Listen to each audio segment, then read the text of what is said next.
going back here is like a WE over WY, right? And this is going outward, is WE, WX, right?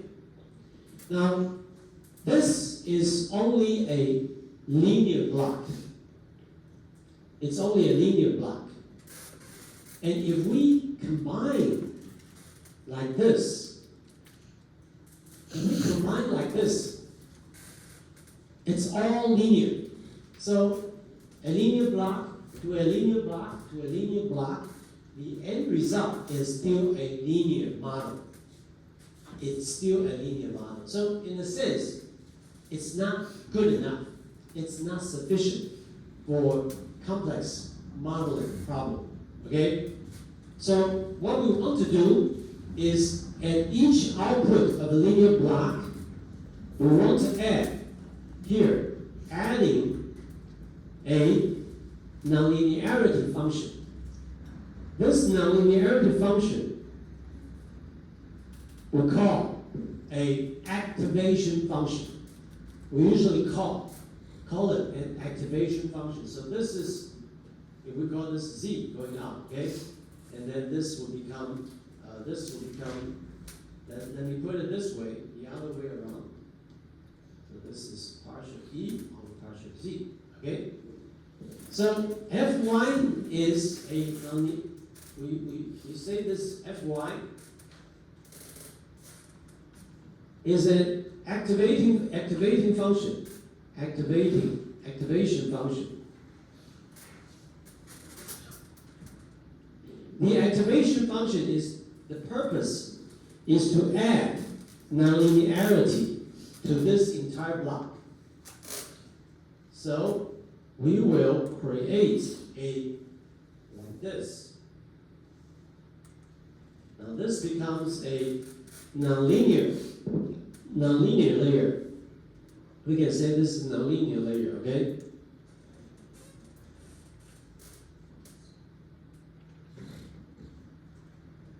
Nonlinear layer or nonlinear neural network, okay?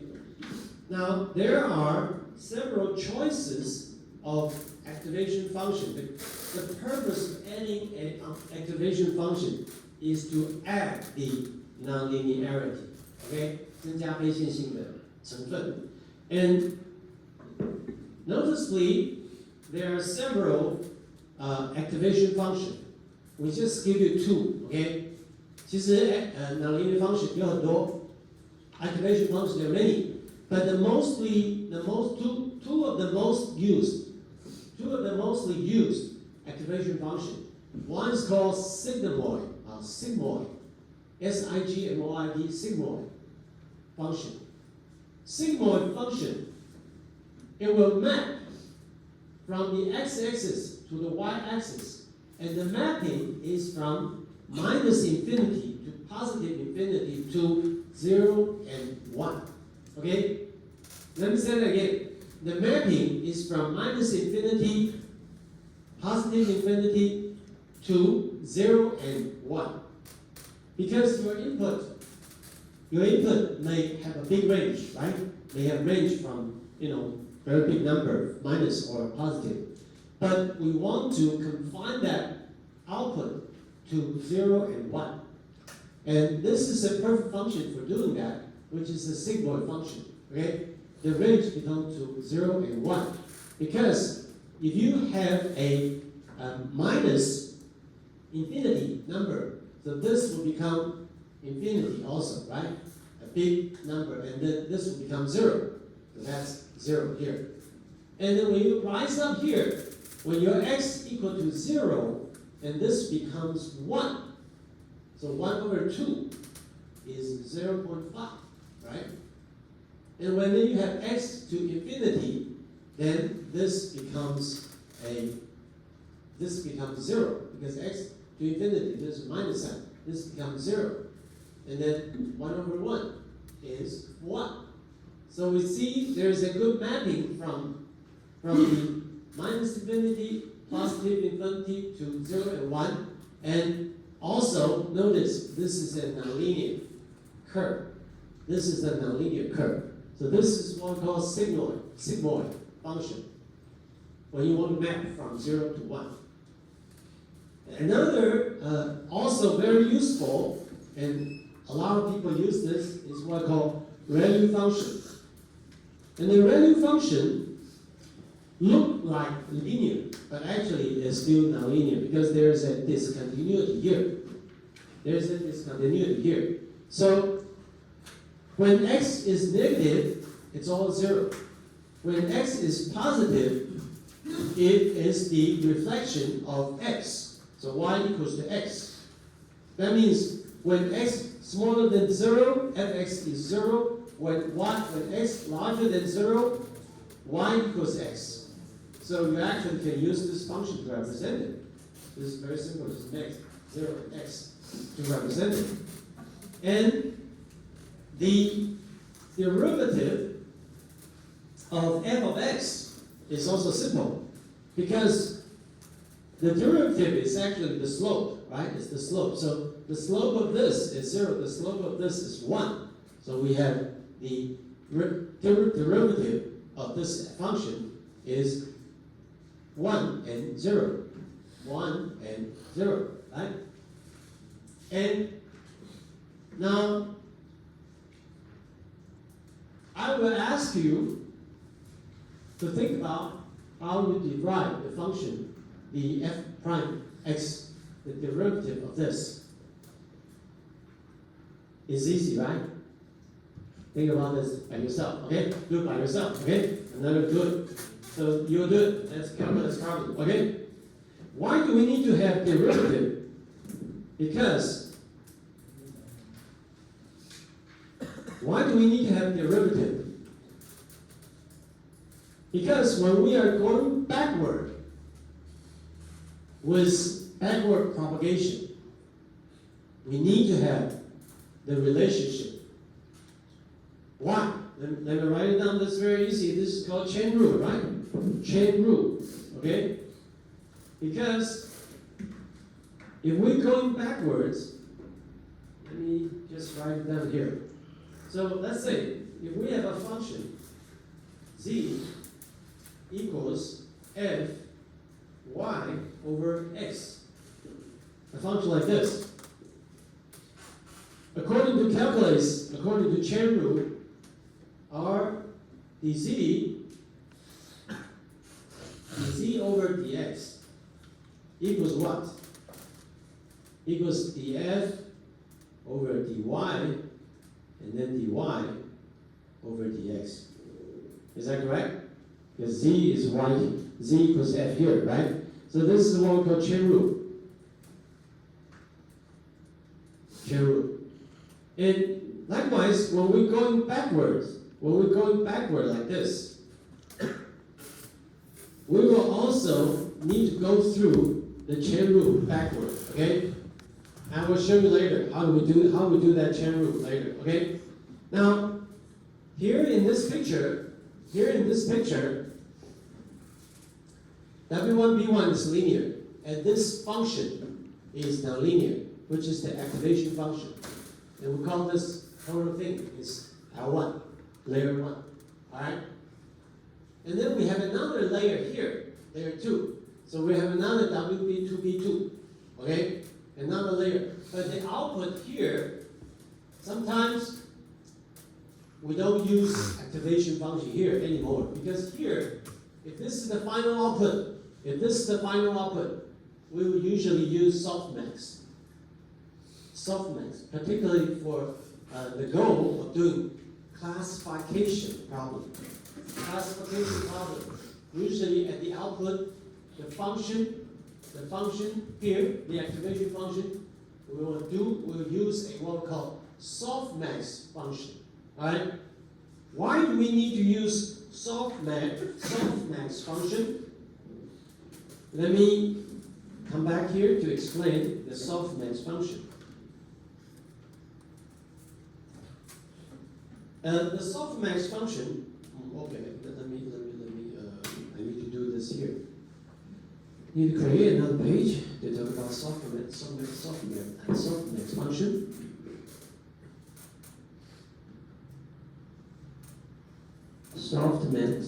function. Okay? Why? Because if we have many outputs like this, let's say this is Y1, Y2, Y3, and Y4. Then we have also, let's say, maybe only 3 output here. And then we have this relationship, right?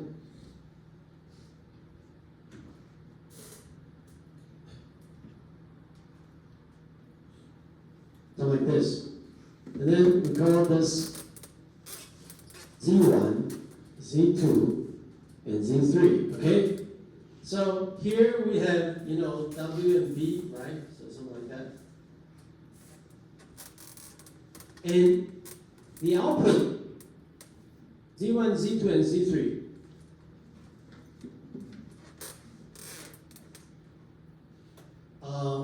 Let me see. Okay, that's fine. There are times we want this Z1, Z2, Z3 to be in the range of 0 and 1, remember? Right? And you say, okay, if it is 0 and 1, then we can use what we say, the activation function, right? We can use the activation function, something like this, 0 and 1. Yes, but there is another way to do this is to use this function called softmax function, which I'll write it down here. Let me change the logo here. I'll take this as x1, x1, y1. This is x1, x2, x3, x4, y1, y2, y3. Okay, let's make it consistent here. Okay. So here, if we want to use softmax function, the goal is to do this: y equals fx, right? But then the outcome will be this, will be exi divided by summation of exi. Okay? So what's the result of this?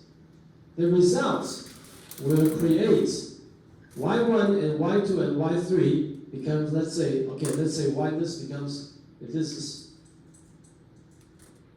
is y1 and y2 and y3, let's just say this is y1, y2, and y3. Okay? And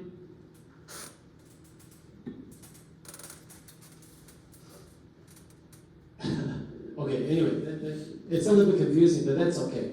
So if we look at this, we know the x value could be big, big numbers.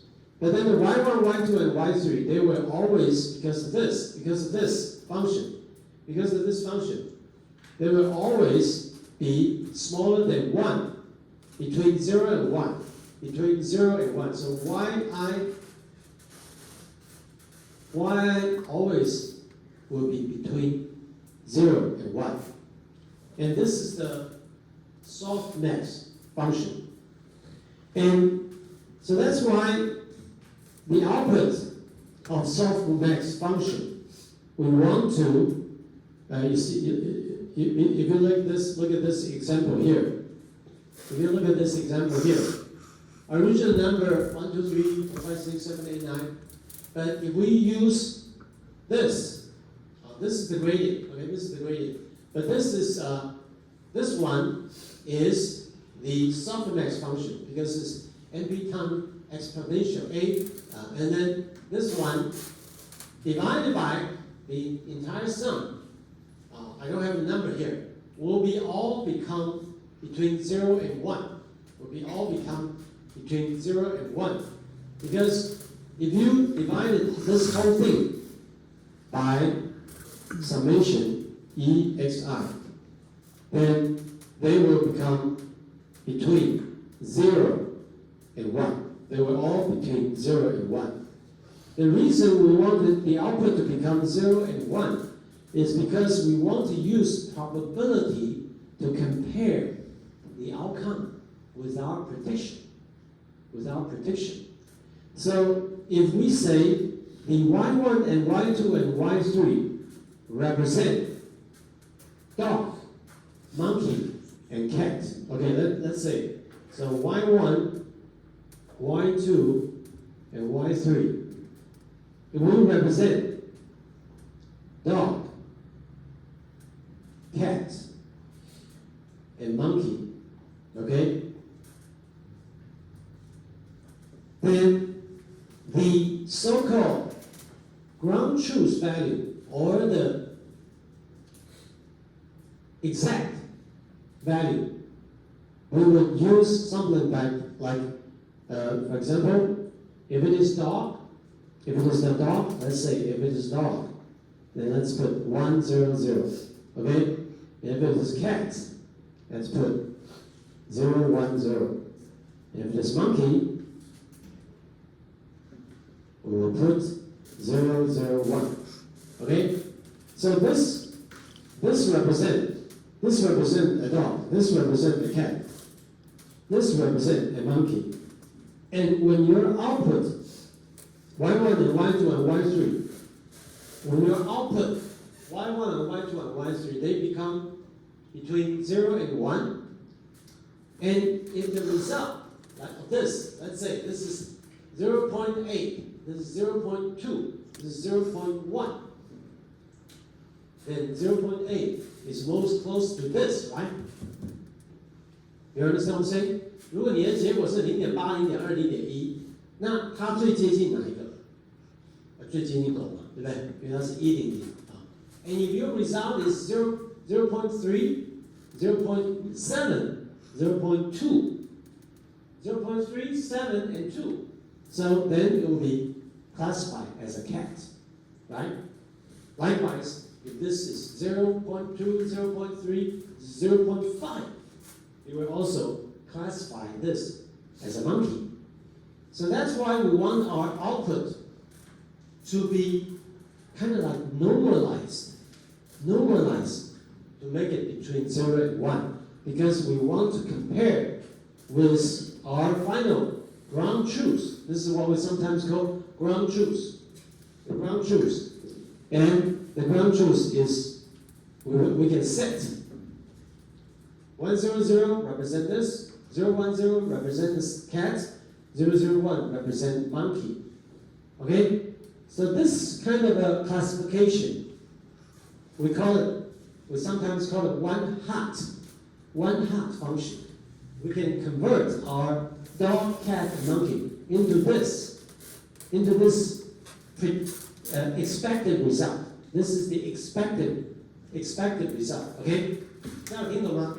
就是100001001是我们故意把它设为一个 expected result， 用来代表第一个代表狗，第二个代表猫，第三个代表猴子。你也可以代表不同的东西啊，你可以代表蝴蝶，代表蜻蜓啊，代表蜘蛛啊，那就是看你是怎么去定义它。这个是定义的问题啊。但是我们会定义完了以后，我们的结果出来，如果 y1、y2、y3， 看它哪一个最接近这些结果。从统计的观念来看，从这种概率 probability 的概念来看，我们就可以计算出哪一个最接近我们要的答案。Okay, so this is the reason why we want to use softmax function. Okay, I hope this explanation is clear. Okay, let's come back here.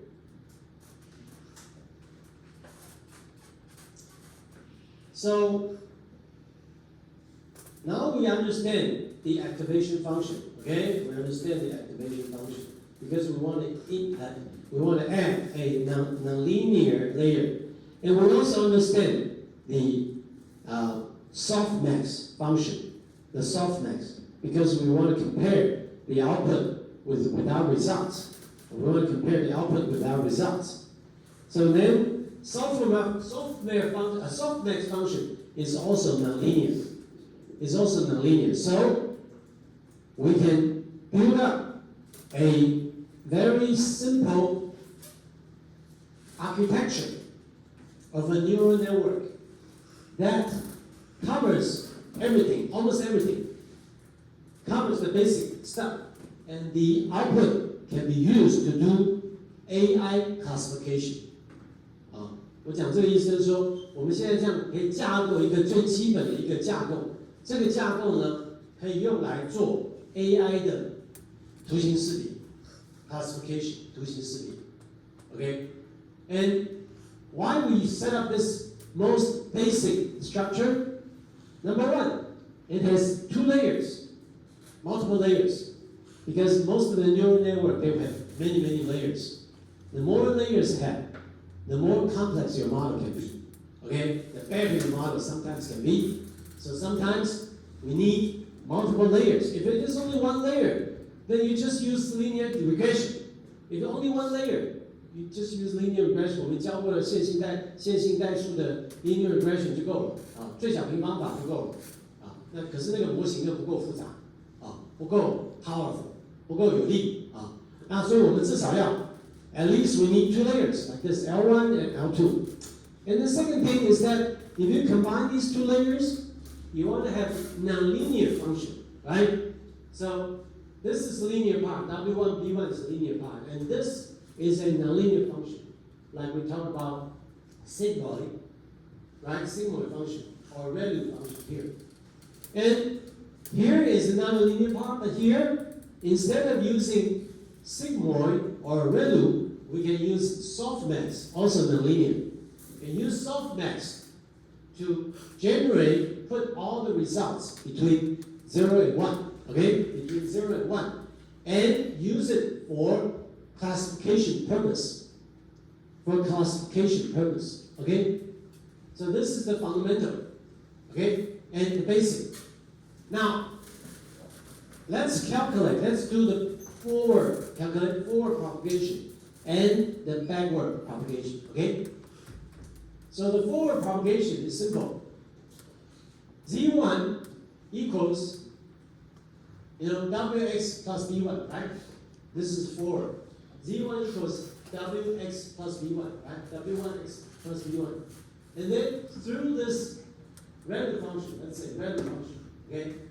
And come here, connect with W2, V2, and this output, let's say, if we say this input is X, we say this output is A1, and then this Z2 will become A1, W2 A1 plus V2, right? And then through this softmax Z2 becomes A2. And then A2, we will use a loss function to compare with the ground truth. We use the loss function to compare with the ground truth. And the loss function is E. So let me write it down here for more clarification. 这个 A2 呢，我们会让它在经过一个所谓的loss function。A2 会跑到 loss function 去算它的结果 ，OK？ 等一下我们来定义 loss function 啊，现在还没有，我们现在等一下定义 loss function。We'll define loss function later, OK? Well, actually, here is a simple loss function. 在这里我有写 ，Here is a simple loss function. 这个是简单的 loss function. Because we can put the summation together. And this is the summation, right? A2 减 y 的平方，因为有时候会有负值，所以我们要把它平方。So this is like a concept of least square， 像最小平方法的概念一样，我们要找最小值嘛，哈。Minimum value. The concept is similar to least square. If we use this, this becomes the least. We want to have the least square summation, right? 这是最小平方法的概念 ，OK？ Then if this is assuming this is the loss function or the objective function, then we can minimize against the parameter, right? And because this is ground truth, y is the target value or the expected value. A2 is the variable, so we can optimize by differentiating against A2, and it becomes this, right? It becomes this. And of course, you don't need 2 here, right? Because right now, it's not important to have 2. So we can actually take this out either. Okay, sorry. So the 2 can be cancelled. It's not necessary. Just use 1. That's fine. So this becomes a like a differentiation, and then you can have this going back, right? You can have this going back. Okay. So assuming this is a linear function, is a loss function. Then we want to calculate from here to here backward propagation, starting from this, going backward propagation, right? Backward propagation. So let's take a look. First, the first thing we want to know what's W, W2, right? We want to know partial E over partial W2. Remember? We want to know partial E, partial W2. Okay? Now, there is some detail here. I will explain a little bit later. Actually, a little bit complex detail here. I will just assume partial E over partial W2 equals partial E over partial A2 from here. Partial E over partial A2 from here, okay? Then we will need to times A1T because this input to this block. So W2 here, partial E over partial W2 equals this. Remember this is the formula, right? 这是刚才已经推导出来的 equation， 来单一 block 的时候的标准公式，就是这边的 partial E over partial A2 here times the A1T, the transpose of A1T, and you use this equation to calculate partial E over partial W2. 这刚才讲过的公式带进去而已 ，OK? Same thing, partial E over partial B2 equals partial E over partial A2. Partial E over partial A2 here, okay? Then same thing, when we move over to here, then we know we have this partial E over partial A1, right? So partial E partial A1 equals W2T times partial E partial A2, right? W2T times partial E partial A2, which is the input from here, okay? It's DZ2 or partial E over partial A2. We can call this DZ because this is DZ2. We can call this DZ2, and DZ2 actually equals partial E over partial A2, okay, which is from here, okay? And then, now this is the most critical part here. So we have partial E over partial A1 equals this. Keep this, right? And let's take a look at partial E over partial Z1. Z1 is here. So partial E over partial Z1, that will be equal to what? That will be equal to partial E over partial A1 times the differentiation of the activation function. Because here we have, from here, let me make the correction. I think I made a mistake here. This is Z over Z1 here. So that should be, Y1 should be Z1. Let me make the correction here.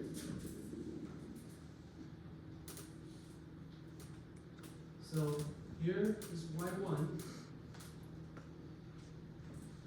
should be Z1. And here also is Y1, should be 0, okay? Here, because we have partial E over partial A1 equals this. But notice we have partial E over partial Z1. So Z1 is here, and this is the activation function. Now the inverse or the derivative of this function is f prime Z1. So when this goes through here, backward propagation, we will times this times this, okay? And so that's this times this, partial differentiation. This is chain rule. Remember, multiplying these together is chain rule. We talk about this. This is chain rule. And then we plug in this result, which is this, into here, right? And then it becomes this. It becomes this. So partial E over partial Z1 becomes this equation. And partial E over partial z1, okay? That's partial e partial over partial z1, okay? And then finally, partial e over w1 and partial e over b1 is equal to partial e over partial z1, which is this, right? This. Partial e over partial z1, okay? And divided by times xt, okay? That's the equation here, right? For this. Input here, this is input x, and partial e over partial w1 is this, times xt, and this, you get it from there. Partial e, partial z1, you get it from there, right? So you write the programming, you can write sequentially. 你写程式的时候就一个一个计算下来，好，先算完这个，再算那个，再算这个，一直往下算，对不对 ？OK. And also partial e over partial b1 equals partial e over partial z1. That's it.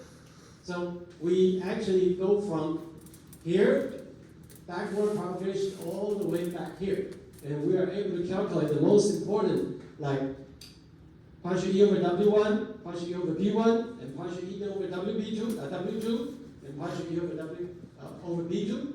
These are necessary for the calculation of w1, b1, w2, b2. Because in this case, the unknown is w1, b1, and w2, b2. We need to calculate w1, b1, and w2, b2 by the gradient descent method. Remember? The gradient descent method, right? So with this structure, we can actually do a real work. So let me see if I have anything. So let me make sure I have completed all this discussion before we go to the programming side. Okay, before we go to the programming side. Okay, so this is clear. Okay, another thing is that if you put them together, this is the activation function, right? Activation function. So when you have this differentiation, which is here, when you have this differentiation, this is the differentiation, okay? And it's actually chain rule again, okay? Chain rule again. And so it becomes like this, okay? Separately. And so you multiply them together, and we call this element-wise multiplication, okay? Element-wise multiplication. Okay, so this is needed when you are doing the programming, okay? Okay, this is activation function. We talk about nonlinear. And the softmax function, okay? The softmax function. And also the connection. This is like a forward propagation, backward propagation. We talked about this already. And so I guess that's all we need to know right now. And I want you to remember all this important equation here. So don't forget, these three equations important. If you have a linear set like this, WB, this is x, and this is y, and this is partial e over partial y. E is the loss function. Going backward, you need to calculate partial e over partial w. You need to calculate partial e over partial b. You need to calculate partial e over partial x. These are the three equations you need to kind of like remember or memorize, okay? 就把它记起来吧，啊，把它记起来。就是说，如果一个 linear layer 有 WB 的话，那我要怎么去算 partial e over partial w 呢？这边就是 partial e partial y 乘上 xt，x 就是它的 input。然后呢 ，partial e over partial x 呢是 wt 乘上 partial e partial y。然后 partial e over partial b 呢就是 partial e over partial y，OK？ 然后我们如果能够算到这些 partial e partial w、partial e partial b 的话，我们就可以用 gradient descent 去不断的迭代的方法去算 wi 加一跟 bi 加一，最后迭代到结束的时候，我们的答案就出来了，我们的模型就建立了，因为我们要的就是这个 w 跟 b 的参数的值。我们一开始会给它一个初始值，然后我们就不断的迭代来算它最后的值。最佳化以后的值。So in the beginning, we'll give initial values w and b, like w0, wb, w0, b0, just like our numerical lesson. 就跟我们数值方法一样，一开始都给一个初始值 w0, b0, initial value. We'll give it randomly. 你可以用乱数产生 random number and put initial values here. And then through iterations, continue iteration. 然后我们就用这个迭代法 gradient descent 迭代法，然后让它慢慢的目标函数一直降低，降低它的目标函数，直到它收敛的时候，然后我们就得到最后的 wi 加1跟 bi 加1，就是我们最后的结果。那我们的模型就建立好了。Once you set up the model, once you calculate the WB, then you can use forward propagation. Now you have the model, right? So you have another test value. So if you have test value, and you go through the model, and you get your calculated value, your predicted value. 所以你在做 AI 的时候，就是先拿很多的资料来做 training. You use a lot of existing data to do training, and then you train the model. Once you have the model, next time you have test data. You have test data or evaluation data. Then you use the new test data to go through the model to get your predicted data, predicted value, and compare it with your target value to see if it is accurate or not. 所以你也可以在你的 test data 算到 y 的结果跟你的目标值相比后，来计算它的准确度 ，calculate the accuracy value. Okay? So now we will show you some program to do this.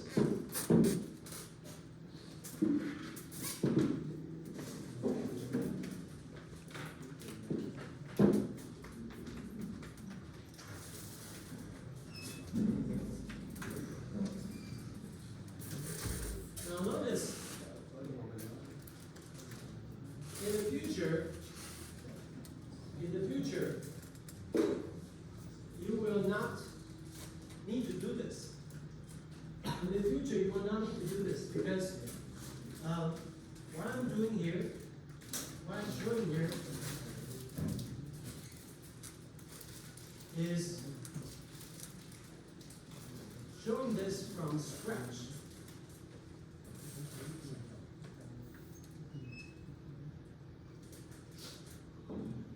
I'm doing this from scratch, okay? But later, you can use some library to write your own program because there are existing framework or library such as PyTorch, okay? Or from Google, it's called, what do you call it? I forgot the name. Huh? What is it? Yeah, TensorFlow. Okay. TensorFlow corrects from Google, right? TensorFlow. And then PyTorch from Meta, right? So you have these two different libraries. 这两个 library 就是高阶的 library， 它一个是从 Google 出来的，是 TensorFlow 那一个是从 Meta 你知道就是那个 Facebook 那个叫做 PyTorch. In the early days, people use TensorFlow more, okay? But then later, people like to use PyTorch. So more and more people begin to use more and more of PyTorch. So now PyTorch is more popular than TensorFlow, okay?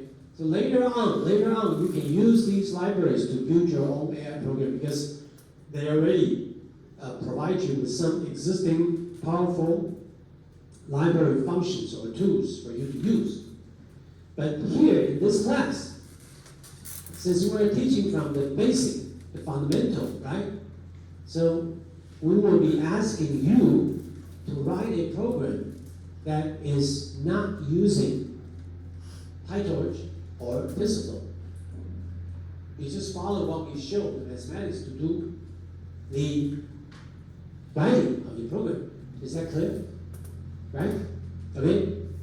And this, because what we built, what we showed you was a classification structure. 所以我们刚才秀给你们看的那个程式的结构，那个 block diagram 那个程式结构，基本上是一个最基本的做 classification 的一个 structure， 做解那个就是所谓的 classification， 中文要怎么讲？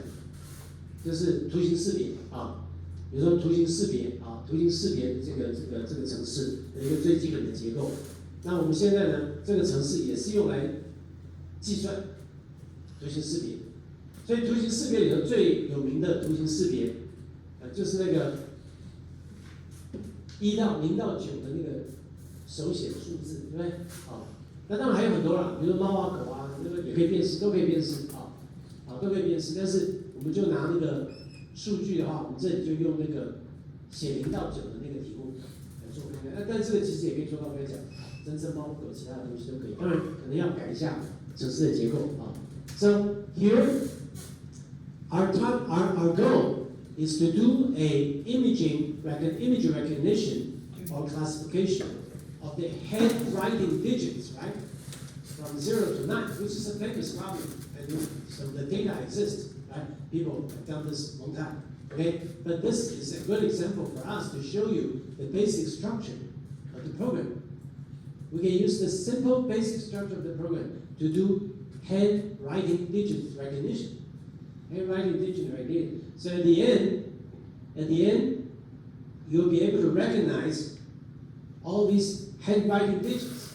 6、4，你看它的 prediction. See, this is prediction 6. Yeah, it's correct. Prediction 4. Yeah, 4. Label 4. It's correct. Prediction 3. Label 3. Correct. Prediction 5. Label 6. Not correct.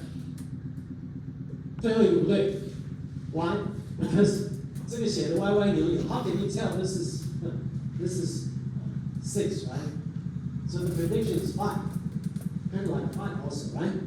But actually the label is 6. The ground truth is 6. 写的人是6，但是有点分辨不出来 ，right? So AI doesn't guarantee 100%.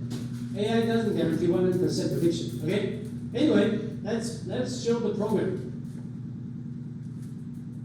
Okay, before we talk about this program, I also want to explain a little bit more about the softmax. Okay, this is a little bit more detailed and a little bit more mathematical. So I'm not going to go to the details, but I'm just showing you the results, okay? Let me explain. We talk about softmax function, right? And softmax function, when we use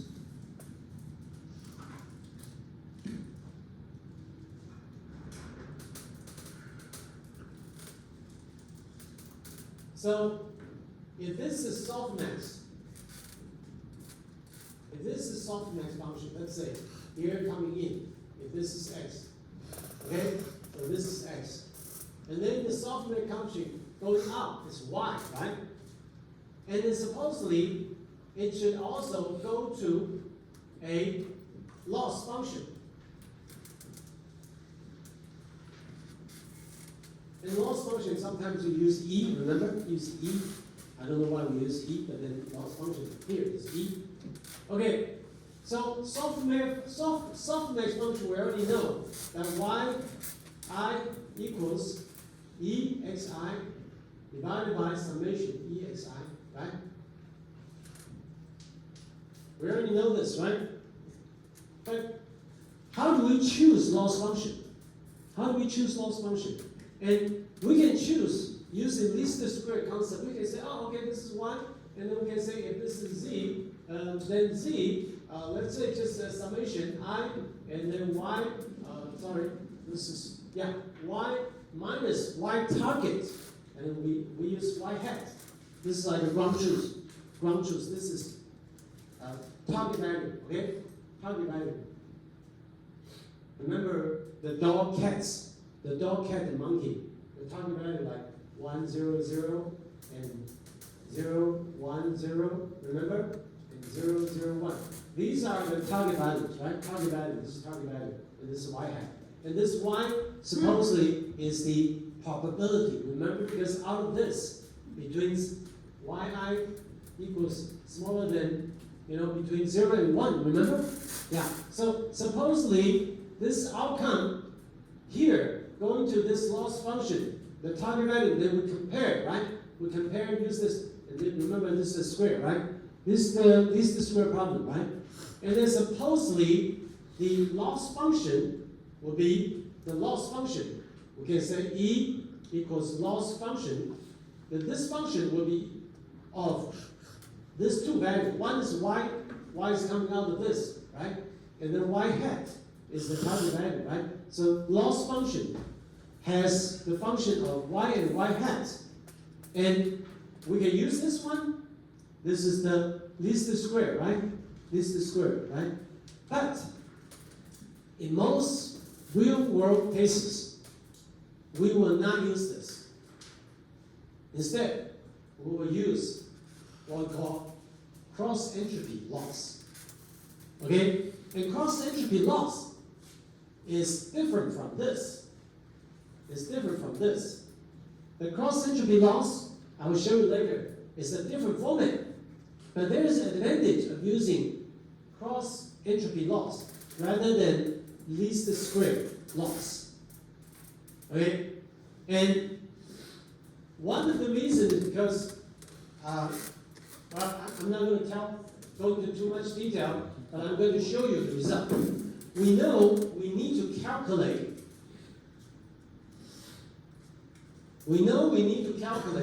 From here, if this is E, going backward, remember? Going backwards. We also need to calculate the derivative, remember? Derivative. So here, we need to calculate the derivative. Okay? And here, we also need to calculate the derivative of softmax, right? So let's say softmax, S. Okay? Something like this. So we need to calculate the derivative of loss function. We also need to calculate the derivative of softmax function. So, and then we need to time them, multiply them together. And this is a little bit cumbersome. It's a little bit tedious or difficult. And I'm going to show you the result quickly because the result is very clean. The process is a little bit complicated, but the result is clean. 我的意思就是说哈，我们在这边，我再用中文解释一遍。我们的 output 是经过，比如说我们这边是 input 是 x， 我们要经过 softmax 来产生 output。那 softmax 的作用是让我们的 input 范围可能很大，但是呢，它会范围在经过这个 softmax 后跑到介于0跟1之间。然后再来就是这个 softmax， 我们还在经过一个 loss function。这个 loss function 的目的最主要是要跟我们的 ground truth 或者是 target value 做比较。那它的范围也会在0跟1之间，对不对啊？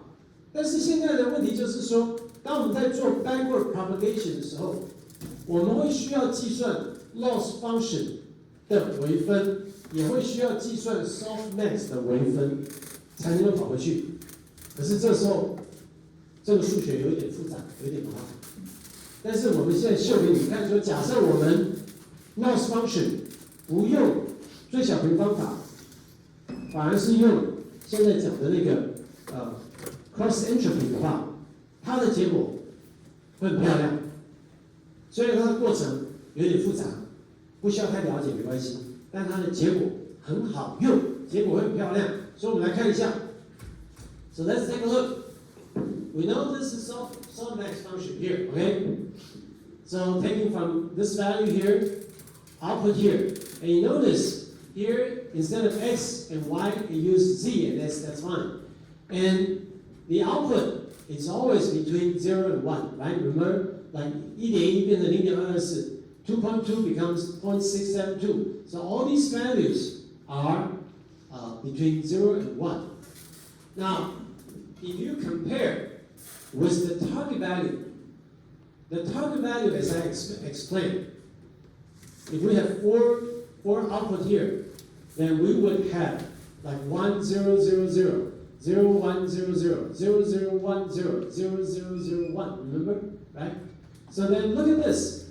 0.2, 0.67, 0.0, 0.0. So actually, this will match with which one? The second one, right? 0, 1, 0, 0, the best, right? Okay? So what we're intending to do is to find a loss function that will better get this result correctly with efficiency. Okay, with efficiency. Okay, so then it shows now we need to do, remember, we need to do the backward, we need to do the derivative, right? Derivative of the loss function, derivative of the softmax. And if we combine the loss function with the softmax, because they're going to be multiplied together, right? Here it shows, first of all, it solves the softmax derivative, which is Jacobian. So you have S1 over Z1, S1 over Z2, S1 over Zn, and S2 over Z1, all the way to S2 over Zn. So this, remember, is Jacobian, right? Jacobian, 记得吗？微分的 Jacobian, right? And you can solve this going through the calculus, right? This is all calculus, okay? I'm not going to go to the details. Through all the calculus, and this is the result. Here's the final result, okay? And we can see the result is also simple, because diagonal-wise, it's S1 times 1 minus S1, S2 minus 1 S2, S3 minus times 1 minus S3, S4 times 1 minus S4. So the result is simple, even though the math is a little bit tedious, alright? And now, let's also put the cross-entropy loss here, which is this one, okay? So this is the loss function, okay? Now, here, let me make this loss function here, because we're using different symbols. But you can see this y is here is the target value, and s is the calculated value, right? So s here is y, and the target value here is y hat. Okay, so we can change this because here the si here. So according to that, this will be equal to minus summation, and because si is our yi here. So we have zi and log. Sorry, not zi, this is y. Because the si is here, okay? Si here, yi here, and then this yi is y hat I here, okay? So that's the definition of the loss function, okay?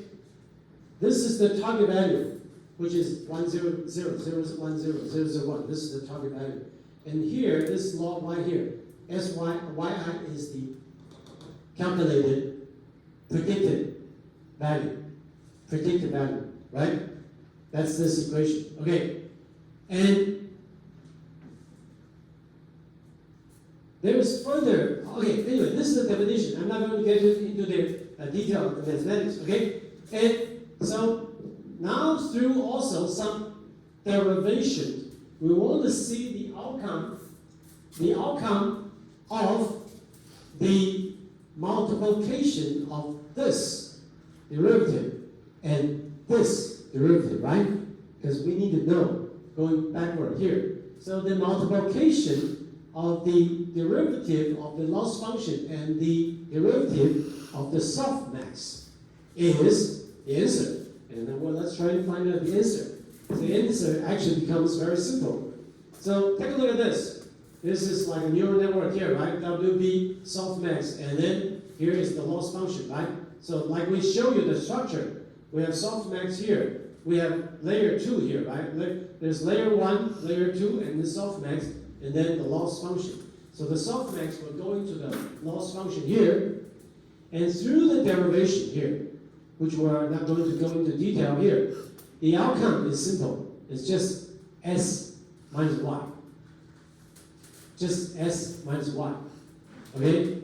And that means the outcome is the predicted value. So the final outcome is the predicted value minus, anyway, this is the predicted value subtracting or minus the target value. So that becomes very simple. That's the outcome loss function over, actually it's over here. This is from here, over here. So it's all together, okay? So in going backward, just decimal outcome. Okay? So remember this, okay? Keep in mind this, okay? This is result. It's only S minus Y. The predicted value, subtracting the target value. That's it. Okay? That's the outcome. And you're using the cross entropy for most of the classification problem or image recognition problem. We tend to use, or we like to use cross entropy as the loss function. 这样听懂吗？就是说，我们现在大部分来做这个影像识别的 AI 的这种问题的时候呢，我们特别喜欢用这个 cross entropy， 原因就在于它的结果很干净。那虽然它的过程有点复杂，但是它的结果很干净，所以大部分的比对就会在最后一层 output 的时候，最后一层 output 会先经过一个 softmax， 然后再经过一个 cross entropy 的 loss function。啊，那当它回头算的时候，那它的那个微分就很简单。回头算就是在做 back propagation， 那它的回头算，你看它这个微分就是 s 减 y 而已，啊 ，s minus y。Okay, so with that, let's come back to the program. Okay, here this program is written on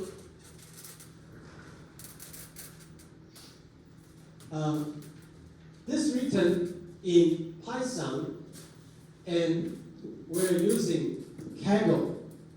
You remember Kaggle?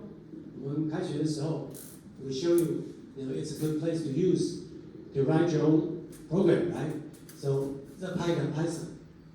And we do not use any high-end libraries such as TensorFlow or PyTorch. We only use basic NP, NumPy. NumPy is the the library for processing arrays, NumPy array. Okay, so that's NumPy array. And then Panda is for reading the data sets, the big data sets. Okay, 因为我们现在要把那个大的资料要引进来，对不对？那个 digits, handwriting digits. So we use Panda to read the data. We use NumPy to process array and tensor. You have vector, you have matrix, you have tensor. Remember? So matrix, 2 by 2. Sorry, 4 by 4, 3 by 3. That's matrix, right? And then tensor is like 3 by 3 by 3. Right? It's not tensor. Okay. So we can use NumPy to do that, and then you can use matplot library to plotting for plotting purposes. Okay. So in the beginning, we read the data from read CSV, and this data is actually already in Kaggle. So that's for the handwriting digit data. Okay, handwriting digit data, and the handwriting digit data. 那个手写字哦 the handwriting digit data is an image. Like here, this is all image, right? So if I have a character like this, 8, okay, and I have, say, 56 by 56, for example, pixel by pixel, right? And I have a lot of pixels, right? Pixels. And I can use 0 and 1 to represent this digit, right? Okay, so this is a digit, right? And if we put all this digit in one column, remember the image? 我们之前也学过 image 的时候，把这56乘56变成怎样？变一个垂直的，对不对 ？So 50 by 50, 56 by 56, how much is that? How much is that? Calculate for me.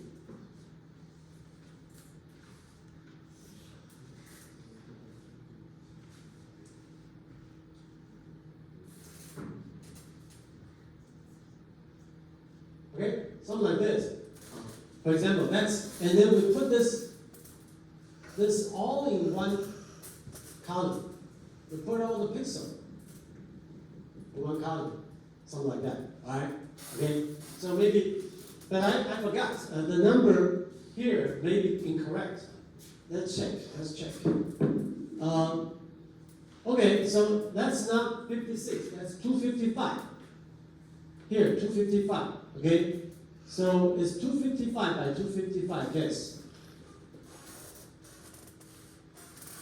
Anyway, it's a big number, okay? So you have a big, from this image, if it is 56 by 56, and then you have a long one, right, like this, you convert it to a long column.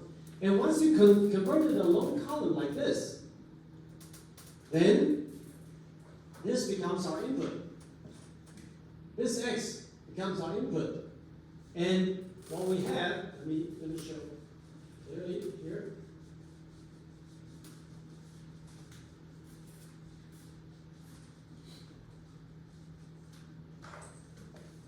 Now you remember, let's say x here, going to this, right? And we have this W1, B1, and we have activation function, right? This activation function, that's called value, right? Value, activation function, and then going outside here, we call this A1, and this is the layer 1, right? Remember, this is L1, this is layer 1. And then this activation function, this activation function is already there, right? This A1 will get inside another W2, B2, and here is softmax,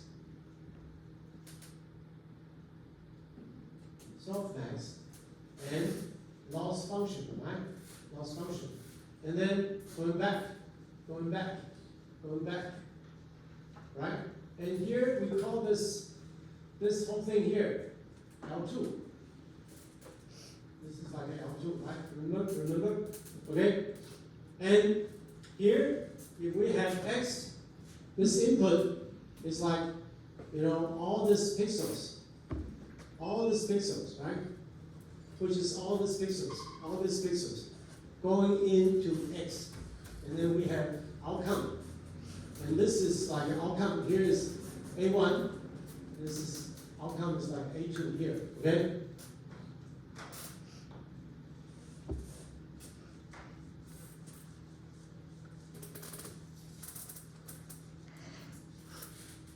Okay, so this is our basic structure. We have layer 1, layer 2, and we have now linearity function value here. We have softmax here, and we have the loss function. And the loss function is cross entropy, right? Remember? Loss function. So here's a loss function. Okay? And now, let's see. We have this, take this out.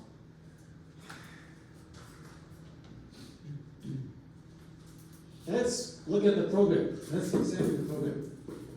So first thing is that we have NP array data, because we now set the NP. So we have NP array data, radial data, and then we know the data shape is M and N, right? And we can shuffle the data, right? And here we take the data from 0 to 1,000, using that, from data 0 to 1,000 as the what we call the not the test data, but the training data. Sorry, the training data here, right? So the training data is actually from here. Sorry. This is the development data from here is 0 to 1,000, and then from 1,000 to N. N is a big number, and it's the training data. So we have the training data here. This is the training data, okay? And then the training data, we divide it by 255 because the color shades is 0 to 255. So then we make this extra data also between 0 and 1, okay? Make it between 0 and 1, okay? And now here is the relation what we talked about, but that's not what. Let's just come to here. Let's just come through here very quickly. Here you see. This is the initial parameter, right? This is the initial parameter here. W1, B1, W2, B2. We're using random number to generate. Okay, but this is 780. 784. So this is altogether 784. Okay, 784. And we generate the initial parameters using a random number. Okay, so W1, P1, W2, P2. And also define a value function. This is the NP max 0, Z, just like X. We discussed this. And this is the softmax, remember? This is the softmax. Exponential divided by the sum of the exponential, right? Now begin with the